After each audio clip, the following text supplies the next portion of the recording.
Hello, my name is Zoe Altaras, and this is my presentation on a quantitative research proposal called The Effects of Book Bans in High School Libraries on Perceived Cultural Pride by Students of Color.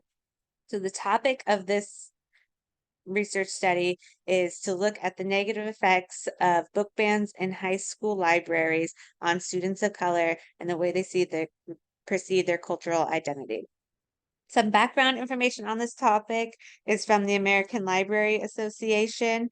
In the year 2023, they saw the highest number of book challenges that they have seen in their existence, with 1,915 books being challenged.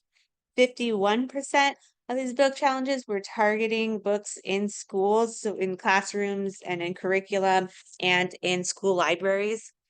The majority of these book challenges were being proposed by parents and school administrators, specifically to ban books available to children. The argument being that they were trying to protect children from harmful information.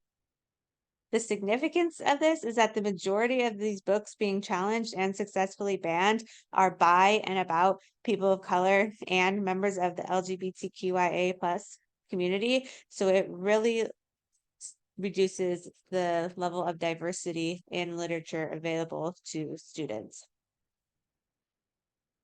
The literature review found two main themes. The first being the negative effects overall for students. The first negative effect that was evident in the literature was the reduction of First Amendment rights. Students should have their First Amendment and all their constitutional rights when they are in school. And this takes away their right to freedom of speech and freedom of the press by banning books in libraries. Um, it also inhibits their growth and their imagination. Students and children, they learn by reading and reading about different topics and different ideas, which helps their brains develop and helps their imagination grow. A study by Ferguson in 2014 also found that there was no real evidence of negative behavior that came about by reading banned books. They took the American Library Association's list of the 30 most banned books, and they surveyed students who had read at least one of these books, and they didn't find that they exhibited any more negative or violent behavior than students who hadn't read these banned books. The second theme is the effects of students of color specifically, and the first one being the lack of diversity in books available to students at school.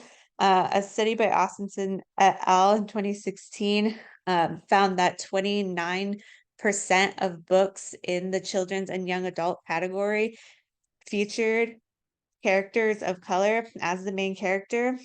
So 71% of books had main characters who were white or anthropomorphized, like a teddy bear or a car. And so there already is a lack of diversity in children's literature. And so banning books just significantly decreases the already low levels of diversity in children's books. This also means there's a lack of representation in schools for students of color. They are not able to see their lives or people who have similar experiences in the books that they read. Reading about other cultures also helps students develop empathy. So in getting rid of these books is going to decrease the amount of empathy that students develop towards other cultures. A study by Braden et al. In 2024 found the positive effects of increasing Black literature and history in schools. They conducted a qualitative study following 12 teachers who taught pro-Black curriculum, and they increased the amount of Black literature that they were reading to students and Black history topics. And they found that after 5 years, it increased students' self-esteem and their engagement with the curriculum. So the methodology for this study, this is a quantitative study utilizing a cross-sectional survey design. So students will be surveyed at one point to assess their level of cultural pride after utilizing library resources. The population is going to be 2 high schools in Pennsylvania. One high school is going to be Central York High School, and the other one is going to be North Allegheny High School. Central York High School has banned over 500 books from their school library, and North Allegheny High School has banned 0. So students at each school will be surveyed to assess the differences in the level of cultural pride for each group of students. This is going to utilize purposive sampling. So 200 students of color will be sampled in total, 100 from each school. Permissions are going to need to be obtained from the school districts, by school board members, by school administrators, by teachers, and by the students themselves, and also by their guardians. Data was going to be collected using a Likert survey, adapted from the Achievement Pride scale. So students are going to complete a project in their English classroom where they use library books to do a research project on their cultural identity. And then at the end of that research project, they will take this survey using a Likert scale, and it will assess how they perceive their level of cultural pride after they have completed this research project on their cultural identity. And is adapt from the Achievement Pride Scale, which helps measure internal pride and pride as it relates to peers. Some ethical considerations, and just consent.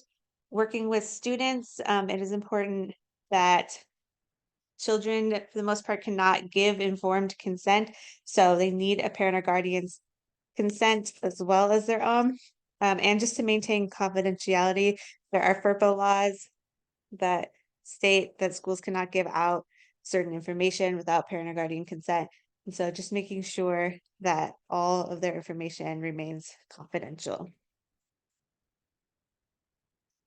For data analysis, so the surveys will be conducted using Google Forms, and then the data from those surveys will be input into Google Sheets document.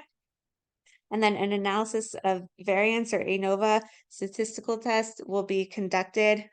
According to Creswell and Creswell, this is a good way to assess any differences between 2 different groups. So since I will be having one group of students from Central York High School, again with the over 500 banned books, and another group at North Allegheny High School, this will determine if there are any significant statistical differences between the 2 groups at the end.